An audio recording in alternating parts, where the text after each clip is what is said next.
Mirë, përshëndetje të gjithëve, i nderuar zoti Duka, presidenti i Federatës Shqiptare të Futbollit, të nderuar përfaqësues president të 4 skuadrave pjesëmarrëse në këtë fazë determinante të kampionatit, të nderuar përfaqësues të klubeve, përfaqësues të mediave dhe përderisa shorti është dhe në transmetim, edhe një përshëndetje për gjithë teleshikuesit që ndjekin këtë moment tepër deciziv të futbollit që ka të bëjë me përcaktimin e skuadrave gjysmë finaliste për kampionatin kombëtar në Abisnet Superiore të këtij edicioni.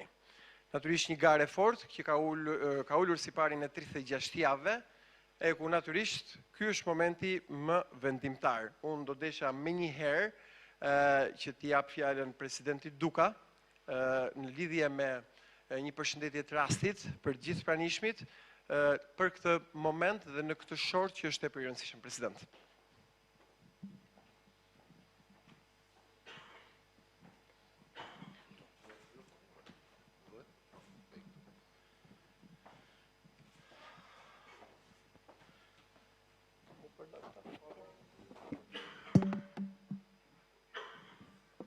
Mirëdita të gjithëve, faleminderit për pjesëmarrjen.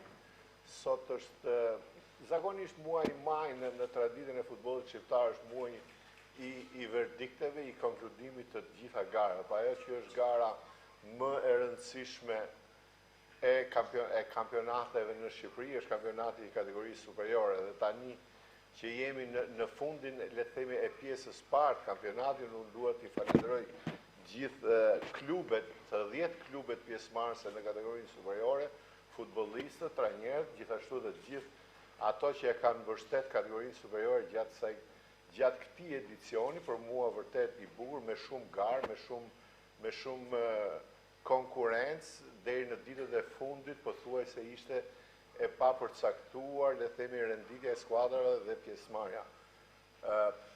Padyshim që 4 skuadrat që janë pjesë e këtij turneu final të kampionatit të kategorisë Abisnet Superiore, janë skuadrat që kanë pasur rrugtimin e tyre me shumë, le të themi, grafike të ndryshme gjatë rrugës, me shumë kompeticion, por në fundit janë ato që u rënditet më të mirat dhe që ne urojmë që në këtë fazë finale të kënaqin gjithë spektatorët dhe të fitojnë më i miri kampionatin e këtij edicioni dhe të dali renditja përfundimtare. Ky është një format i ri i kategorisë Abisnet Superiore në Shqipëri për herë të parë, i cili ka padur diskutimet e veta, po unë uroj që performanca e skuadrave, kontributi i skuadrave në këtë turne final të japi shumë përgjigje pozitive, të ketë sa më shumë spektator dhe pse jo të na dhurojë sa më shumë emocione. Në fundit kjo lojë është për të dhuruar emocione dhe për të kënaqur publikun. Padyshim që është e rëndësishme se kush del kampion, por është akoma më e rëndësishme zhvillimi i lojës. Dhe jam shumë i sigurt që ky format do t'i shërbejë zhvillimit të lojës së Shqipërisë dhe përgatitjes së skuadrave tona për garat europiane. Unë nuk dua t'ju marr më shumë kohë, t'ju falenderoj edhe një herë dhe t'ju uroj shumë suksese Egnadias, Partizanit, Vllaznisë dhe Skënderbeut në këtë turne final dhe uroj që t'i kënaqim sa më shumë spektatorët në stadiume që i ftoj ta mbështesin dhe ta ndjekin nga afër me emocion këtë garë dhe gjithashtu dhe ato që do ta ndjekin nëpërmjet ekranit. Faleminderit dhe short të mbarë.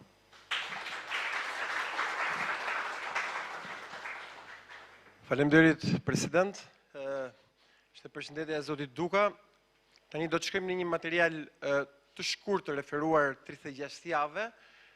4 janë skuadrat, siç edhe dihet tashmë, presidenti e Përcolli, Egnatia, Partizani, Vllaznia dhe Skënderbeu, një material shumë i shkurtër për të kaluar më tej tek momenti i rëndësishëm që për cilin jemi këtu, që është çështja e njohjes së gjysmë finale.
Mirë, kthehemi në studio, ishte thjesht një material i shkurtër duke u përpjekur të largoj ato metaforat mediatike, ku së bashku me kolegët e tjerë i përdorin për studio.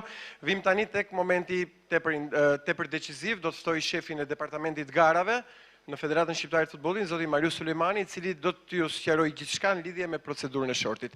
Marius. Përshëndetje të gjithëve. Sot do të herim shortin për përcaktuar 2 ndeshjet gjysmëfinale të Final Four.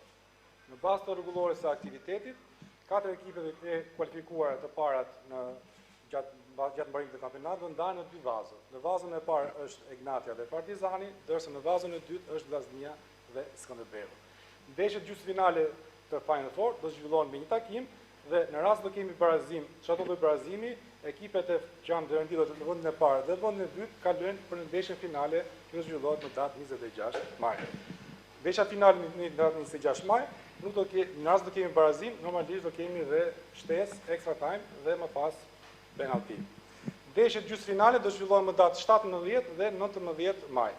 Për shkak se ekipi i Egnatia zhvillon nesër finalen e Kupës së Shqipërisë, është caktuar që ndeshja e shortit që do të caktohet tek Egnatia do të zhvillohet ditën e dielë në datë 19, ndërsa ekipi i Partizanit në datë 17. Ftoj Esi Lufon dhe Leonora Dexhone, lojtarët e ekipit kombëtar të femrave, për të tërhequr sferën. Okej.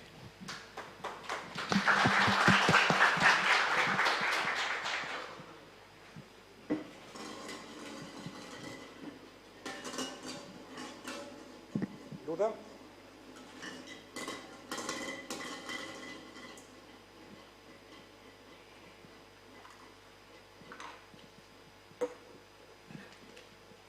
Egnatia të zhvillon ndeshjen më datë 19 maj, ndaj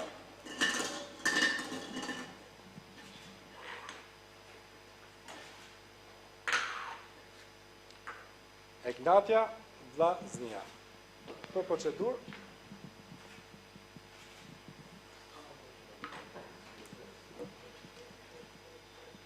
Partizani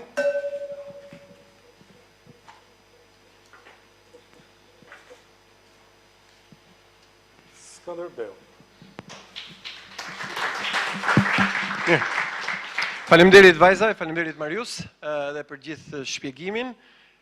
Egnatia Vllaznia dhe Partizani Skënderbeu janë këto 2 gjysmëfinalistet e këtij kampionati, sikundër Mariusi e theksoi, 2 gjysmëfinalet e para e ripërsërisim edhe një herë për publikun, luajnë datë 17 dhe 19 maj, mëtej 24 dhe 26 finalja vogël dhe finalja e madhe. Të mos harojmë, me që jemi edhe në transmetim të drejt për drejt, të gjithë shikuesit, biletat e Final Four kanë dalë në shitje në pikat fizike, i gjeni në sistemin online e bileta.al dhe jo vetëm në Tiranë, por edhe në qytetet kryesisht ku janë skuadrat e Final Four, si në Korçë, Shkodër dhe Rogozhin. Janë shitje, natyrisht, për të gjithë tifozët që do duan të vinë dhe për të parë këto finale, jo pak të rëndësishme dhe për t'i dhënë një fund kompetitiv kampionatit të këtij edicioni. Egnatia Vllaznia, Partizani Skënderbeu. Unë do ta mbyll këtu, ju falenderoj që ishit me ne, më pas me të gjithë kolegët do të marrim pronësimet në zonën fleshkore, mëtej në një koktejl organizuar nga Federata Shqiptare e Futbollit. Ky ishte momenti i këtij shorti, ju falenderoj dhe suksese skuadrave në garë.